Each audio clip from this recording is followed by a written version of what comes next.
Rock music was built on rebellion, urgency, and the danger of burning out young. But what happens when legends keep going long after the fire has dimmed? This is not about disrespect. It is about legacy, timing, and knowing when silence might say more than another tour. Number 1. Mick Jagger. Mick Jagger turned motion into mythology, redefining what it meant to command a stage. But what once felt volatile now feels meticulously preserved. The danger that powered the Rolling Stones has slowly given way to endurance and immaculate repetition. In the beginning, Jagger's presence felt less like performance and more like provocation.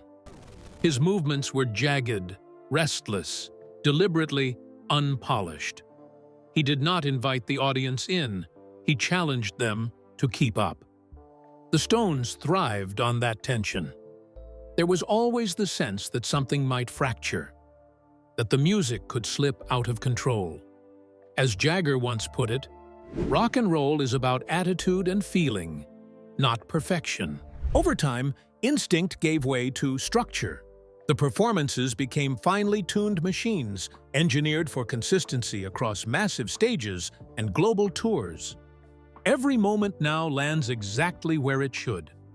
There is mastery in that precision, but also predictability. The risk that once made the band feel dangerous has been carefully managed. I fell down to my feet and I saw them play. Watching today, the authority is undeniable. But authority is not menace. The songs connect, the crowd responds, yet the electricity feels rehearsed rather than reactive. The Stones no longer push against the world. Mick Jagger did not lose control of the stage, he perfected it and left unpredictability behind. Number 2. Paul McCartney. Paul McCartney helped invent modern pop melody, shaping how generations hear music. Yet the later chapters feel less like exploration and more like reassurance. The songs remain warm and generous, but the sense of creative risk has quietly thinned. At his peak, McCartney wrote with an almost unsettling ease. Melodies arrived playful yet structurally daring, often disguising innovation beneath simplicity. With the Beatles, he tested how far pop could stretch without breaking its emotional core. Even his solo work carried that instinct. Restless, curious, unwilling to settle. McCartney once reflected that he trusted songs when they surprised even the person writing them. That surprise was once his signature. Over time, the emphasis shifted. The craft remained impeccable, the voice unmistakable, but the impulse to unsettle softened. Recent performances lean into familiarity, offering comfort rather than challenge. There is nothing hollow in that generosity, but it reframes the experience. Instead of discovery, the listener receives confirmation of what they already know. Hey Jude, don't let me down. Watching now, the connection is undeniable. The audience sings every word, bound by shared memory. Yet, the risk that once made McCartney unpredictable has largely stepped aside. Paul McCartney did not lose his gift. He refined it into reassurance, choosing warmth over uncertainty. Number 3. Ozzy Osbourne. Ozzy Osbourne once made darkness playful, turning chaos into theater. Today, the myth remains towering, but the performances feel weighted by fragility. Survival has become the headline, altering how the music is received and remembered. In his prime, Ozzy sounded fearless because he seemed unguarded. His voice carried menace without calculation, hovering between menace and mischief. With Black Sabbath, he helped turn dread into spectacle, giving shape to anxieties others avoided. The danger felt real, not staged. Ozzy himself once joked that he never tried to scare people. He just sang what felt natural. That lack of self-consciousness made the darkness convincing. As time passed, the narrative shifted. The focus moved away from provocation and toward perseverance. Each appearance carries an unspoken tension, not about what might happen musically, but whether the performance itself can be sustained. The audience watches with concern as much as excitement. The songs still loom large, but the thrill is tempered by awareness.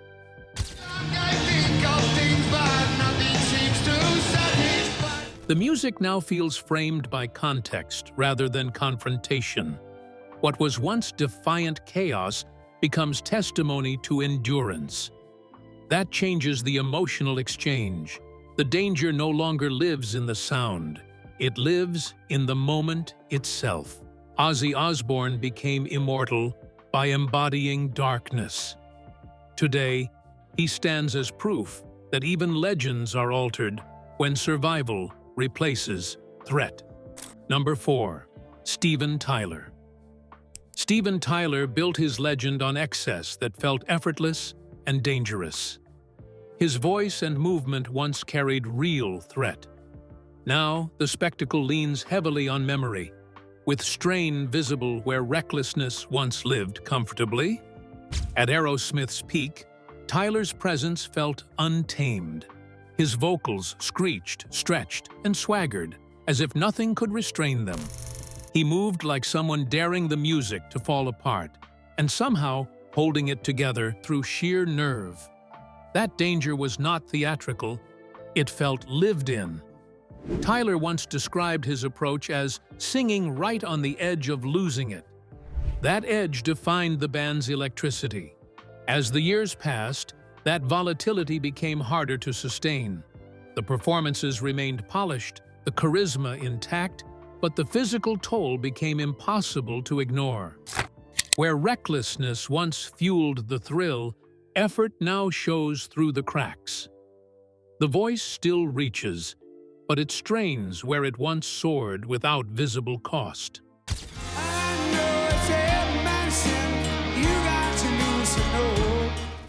The audience still responds, carried by songs etched deep into cultural memory. Yet the tension has shifted. Instead of wondering what might explode, listeners wonder what might give out. The danger moved from the music to the performer himself. Steven Tyler remains a symbol of rock excess. But excess only works when it feels weightless, and that weight now defines the performance. Number 5. Gene Simmons. Gene Simmons transformed rock rebellion into a global brand, blurring music and marketing. Kiss still delivers spectacle with precision, but the attitude that once fueled it feels rehearsed. The machine works flawlessly, long after the shock dissolved. In the beginning, Kiss thrived on provocation. The makeup, the fire, the blood, it all felt confrontational, designed to offend as much as entertain. Simmons understood spectacle as a weapon, not an accessory. He once openly argued that rock was as much about image as sound. That honesty made the band dangerous in its own way. Over time, provocation gave way to replication. The shows became identical experiences, engineered to meet expectations rather than defy them.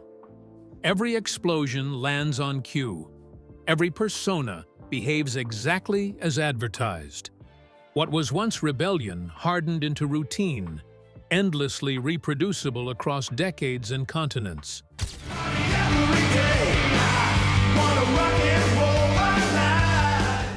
The crowd still cheers, but the surprise is gone. Kiss no longer shocks culture. It reassures fans with consistency. The spectacle survives, but its teeth have been removed by perfection. Gene Simmons built one of rock's most durable empires. But durability comes at a cost, and that cost is the danger that once made it matter. Number 6. Axl Rose.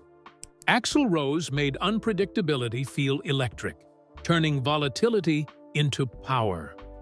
Guns N' Roses thrived on tension and release. Today, that chaos feels heavier, stretched across performances that struggle to match the ferocity audiences still expect. At their height, Guns N' Roses felt permanently on the brink of collapse, and that was their strength. Rose's voice could snarl, wail, and shatter within the same phrase, carrying a sense of danger that felt genuinely uncontrollable. Shows were volatile events, shaped as much by mood as by music. Axl once admitted that he never wanted to sound comfortable on stage, saying he needed to feel a little out of control to believe it. That discomfort powered the band's identity. Over time, the volatility hardened into weight. The performances grew longer, more deliberate, but less explosive. Where tension once ignited release, it now lingers unresolved. The audience waits for moments that defined the past, measuring each note against memory rather than the present moment. Welcome to the jungle, Rex! What once felt thrillingly unstable now feels strained by expectation. The chaos remains part of the mythology, but the body carrying it struggles to deliver the same impact. The danger no longer feels spontaneous, it feels anticipated. Axl Rose built a legend on unpredictability. But unpredictability loses power when it becomes something everyone is waiting for instead of fearing. Number 7. Roger Daltrey. Roger Daltrey gave The Who its physical force and defiant voice. His performances once felt confrontational, almost aggressive. Now, authority remains, but the urgency has softened, leaving songs that feel monumental yet increasingly ceremonial. In The Who's prime, Daltrey sang like he was pushing back against the world itself. His voice was blunt, muscular, and unyielding, perfectly matched to the band's explosive sound. He did not interpret the songs so much as attack them. That aggression made performances feel like confrontations rather than concerts. Daltrey once described his role as singing like it actually matters. It did. As the years passed, confrontation gave way to command. The voice still carries weight, but the sharp edges have been rounded. The performances feel controlled, dignified, almost stately. The fury that once threatened to tear the songs apart has been replaced by respect for their stature.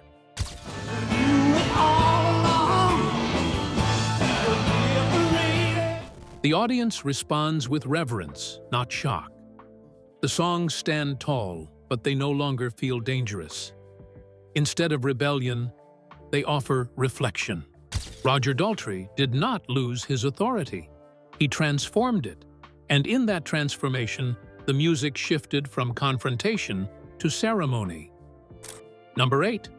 Bono. Bono built his presence on belief, merging conviction with performance. Early urgency made the emotion feel necessary.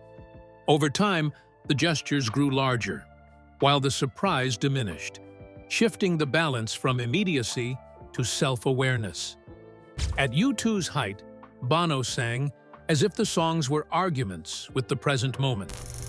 His voice carried urgency not because of range or power, but because it felt tied to something unresolved. Performances were acts of persuasion, reaching outward rather than inward. Bono once said that music mattered most when it felt like it was happening right now, not being remembered. That sense of now was the band's greatest strength. As the years progressed, the scale expanded. Stages grew larger, messages more explicit, gestures more deliberate. The conviction remained sincere, but it became increasingly framed. Instead of discovering meaning in real time, performances began explaining it. The emotional exchange shifted from shared urgency to guided reflection.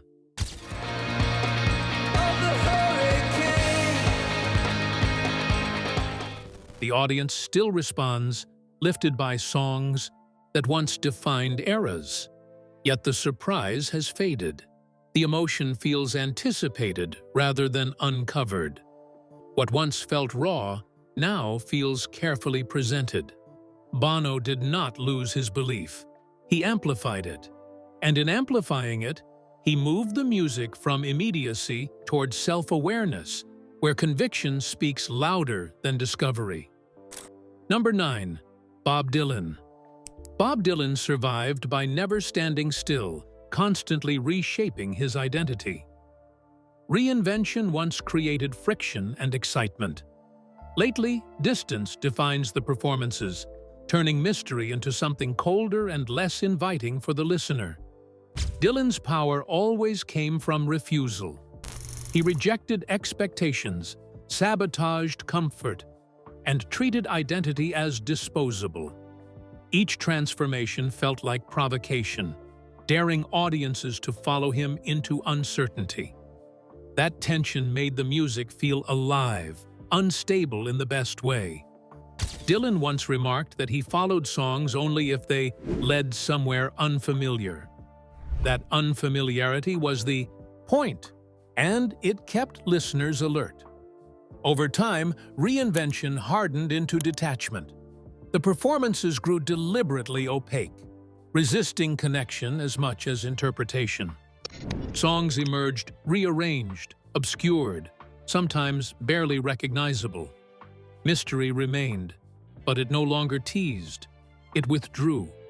What once felt like an open challenge now feels like a closed door, intentionally sealed. Like a rolling stone. The audience listens with respect, even awe, but rarely with surprise. Distance creates reverence rather than engagement. Dylan stands apart, untouchable by design, protected by layers of reinterpretation. Bob Dylan built a career on motion. Now, the motion continues, but it carries listeners farther away, turning mystery from invitation into separation and unpredictability into deliberate removal. Number 10. Neil Young. Neil Young's career rests on integrity and refusal to compromise. That honesty inspired generations. But recent work often revisits familiar ground, sincere yet predictable, with flashes of intensity that rarely break into true unpredictability. At his most vital, Neil Young felt impossible to pin down. One moment fragile and exposed, the next ferocious and abrasive, he treated contrast as a creative weapon. Albums did not follow trends, they resisted them. He trusted instinct over polish, choosing emotional truth even when it alienated parts of his audience. Young once summed up his philosophy by saying he preferred to follow the feeling, even if it costs me. That willingness to lose ground made his work feel alive. Over time, that instinct hardened into consistency. The convictions remain intact, but the surprise has softened. Recent performances and recordings return to familiar shapes, recognizable progressions, expected emotional turns. The sincerity is unquestionable, yet the sense of danger feels contained. Instead of discovery, the listener encounters variations on themes already understood.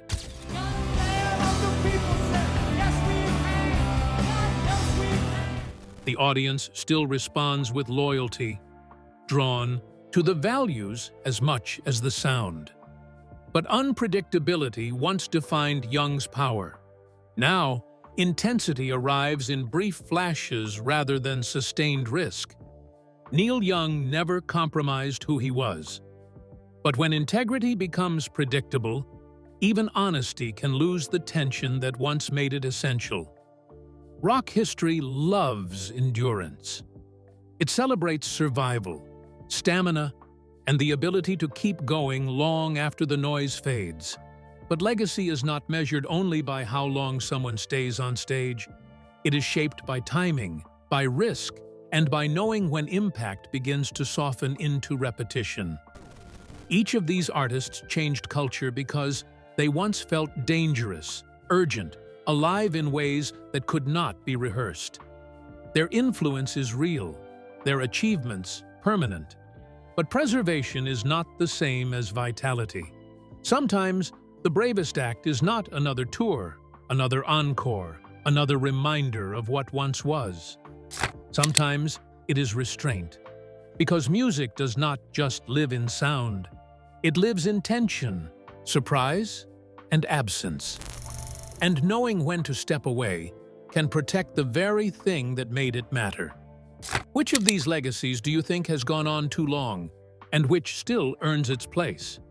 Share your thoughts below, and subscribe for more cinematic stories about music, memory, and meaning.